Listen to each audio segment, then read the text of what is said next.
Vator Feel Free to Die is a paranormal crime thriller set between the years 2018 and 2019 in a city called Scott. The city is beautiful and rich, but it has a dark side. It is the home and breeding ground of all manner of criminals. Families, gangs, street thugs, and terrorists. The story follows a mass murderer of these dangerous criminal groups, which terrifies the populace, most of whom have grown accustomed to one atrocity after another. They ignore it for the most part, as do the powers that be, the bureaucrats and politicians in charge, as well as law enforcement. Because who cares if a bunch of scumbags are getting gutted in the street? That just makes their lives easier.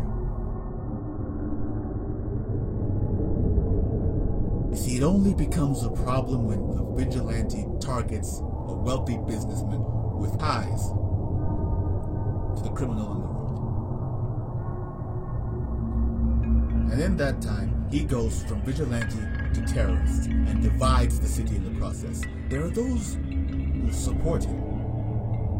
Some may even worship him, see him as a bringer of justice, but he represents change in the status quo. This group consists mostly of the underprivileged, particularly a neighborhood known as the Southeast Block, who were plagued by a criminal gang called the Hellfire Crew for decades. Others, particularly those with power, the media, the police force, the bureaucrats, the politicians, they denounce him as the monster that he is. The story follows Vator's actions and the effects they have, both positive and negative. It is written mostly in the present tense for greater immersion, exploring themes such as apathy, privilege, vengeance, and responsibility. It seeks to toy with the reader's emotions and their sense of morality. Because for a good portion of the story, the crimes of Vator's victims are talked about, but they are rarely shown. So it makes you wonder, do they deserve what they get?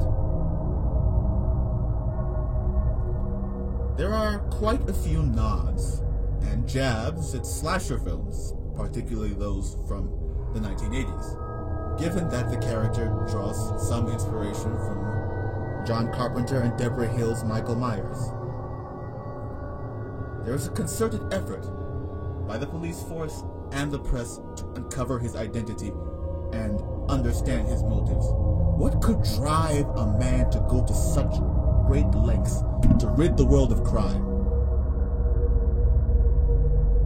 Thing is, they don't know what they're dealing with. They don't know if they're dealing with a man or an unstoppable, supernatural force of nature.